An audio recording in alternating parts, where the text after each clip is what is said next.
saya tahun 2011 memulai bisnis online yang lebih serius, karena yang sebelumnya pernah juga coba-coba lah ya, belum serius, masih bergonta-ganti produk. Nah, tahun 2011 itu mulai saya seriusin, kemudian punya brand sendiri, dan itu kami full menjalankan pemasaran secara online.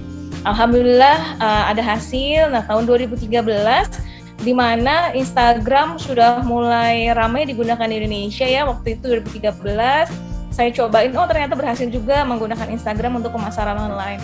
Nah, dari situ apa yang saya coba ini ternyata teman-teman pengen tahu juga gimana caranya. Nah, dari situlah mulai awalnya teman-teman sendiri, terus kemudian lama-lama banyak dari yang luar kota, sedangkan ini masih balita ya. Kemudian saya punya bayi, adiknya Zafran, jadi kayaknya nggak mungkin kalau saya ngajarnya harus keluar kota gitu ya, atau pergi jauh-jauh. Nah, akhirnya cari-cari ternyata ada metodenya ngajarin tuh via online. Waktu itu kita belajarnya melalui Facebook Group.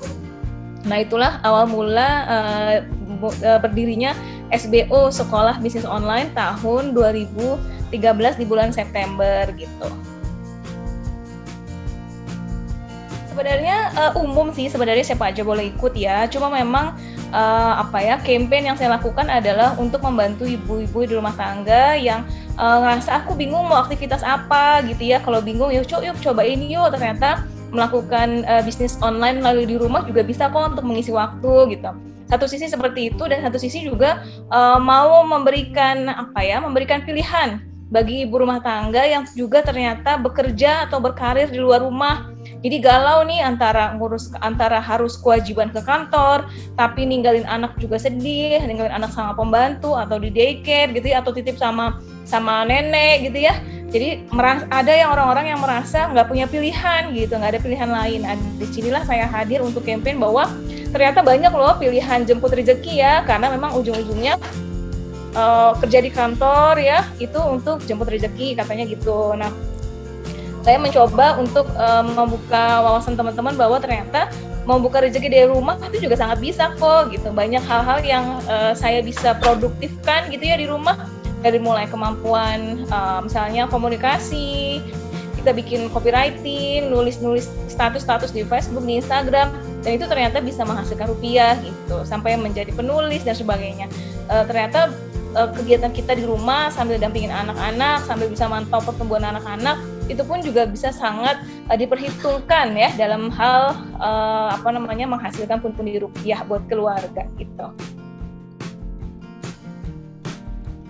Sejauh ini sangat dahsyat ya perkembangannya, makin banyak ibu-ibu yang juga produktif dari rumah, dan yang serunya adalah ekonomi tidak lagi dipegang sama orang-orang yang punya modal besar, misalnya yang harus sewa ruko, harus punya tempat yang strategis ya, dan juga tidak hanya dikuasai oleh orang-orang yang tempat tinggalnya di kota besar gitu ya. Dengan adanya pandemi corona seperti sekarang ini juga sangat dahsyat sekali ya manfaatnya dengan menggunakan pemasaran secara online, karena buat mereka yang tadinya tokonya offline, misalnya di Tanah Abang misalnya ya, Tanah Abang biasanya orang berbondong-bondong pergi ke Tanah Abang, tapi karena pandemi ini dilarang keluar rumah, kemudian juga tidak boleh berdesak-desakan, transportasi pun sangat dibatasi, pada akhirnya konsumen sulit untuk menjangkau penjual secara offline. Nah, secara online inilah yang sangat membantu, pada akhirnya orang-orang atau calon konsumen itu bisa menemukan kita dengan sangat mudah menggunakan smartphone-nya yang produk-produk kita sudah bergentayangan di internet gitu. Tidak ada bisnis yang stabil kalau menurut saya ya, pasti ada naik turunnya. Nah, ketika bisnis stabil, ketika income stabil, ketika merasa tidak ada masalah dalam bisnis, sebenarnya itu adalah suatu masalah kalau menurut saya. Jadi saya pun pernah merasakan di titik aman ya, zona aman lah, merasa seperti itu. Kayaknya baik-baik aja, jadi lancar-lancar aja, segini cukup gitu ya. Tapi ternyata ya tiba-tiba tahun depan terjadi sesuatu, tahun depan muncul kompetitor yang besar, tahun depan muncul kompetitor yang unik-unik yang ternyata sangat bisa menggeser eksistensi produk-produk atau bisnisnya kita gitu. Apalagi misalnya tiba-tiba corona seperti ini ya, yang tidak ada setiap satu orang pun yang menduga ini mungkin kayak gitu ya. Jadi kitanya harus terus belajar, kitanya harus terus update, kitanya harus terus inovasi dari segi produk, inovasi dari strategi pemasaran, strategi penjualan, kemudian harus selalu berubah gitu, harus selalu upgrade skill, harus selalu memberikan sesuatu yang beda dan yang baru kepada konsumen. Begitu juga dengan strategi-strategi pemasaran yang kita lakukan. Cara yang kita lakukan pasti akan sangat mudah ditiru orang lain. Maka kita sudah harus siap-siap menggunakan strategi-strategi baru yang belum orang lain gunakan gitu. Mimpi apa yang belum terwujud ya? Mimpi apa yang belum terwujud ya? Mimpi yang belum terwujud itu sebenarnya saya pengen banget teman-teman bisa merasakan, selain saya pribadi ya, saya juga mau para peserta nih pada akhirnya bisnisnya harus autopilot.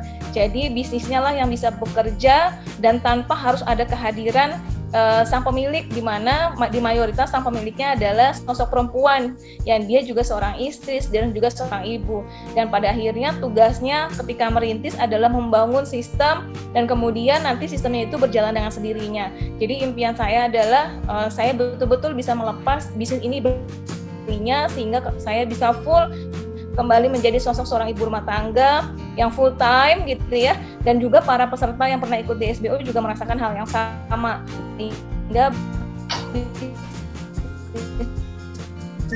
mereka bisa berjalan dengan sendiri dan keluarga tetap mereka bisa nikmati bersama gitu. Harapannya bahwa pada akhirnya sekolah bisnis online bisa menjadi batu loncatan ya buat teman-teman yang baru memulai memasuki era strategi digital marketing, yang mana UKM-UKM Indonesia itu banyak banget sebenarnya ya.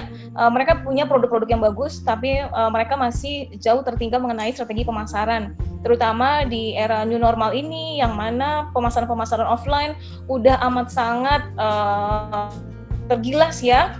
Karena orang sudah mengurangi akses untuk berinteraksinya secara langsung, sedangkan strategi-strategi offline itu harus memaksa orang untuk ketemu, misalnya seperti itu. Nah, jadi impian saya terhadap Indonesia nih, para UKM-nya harus lebih melek lagi, harus lebih sanggup lagi untuk mengikuti perubahan zaman, yang mana kita tidak bisa kontrol perubahan zaman. Yang ada kita hanya bisa mengikuti perubahan zaman dan kita masuk di dalamnya serta menjadi pemenang juga di era-era yang seperti ini. Jadi untuk UKM Indonesia terus semangat belajar, terus update skill dan terus ikuti perubahan zaman apapun itu, selama itu bisa mengarahkan kepada kebaikan di bisnis kita. Ayo belajar, ayo terus upgrade skill.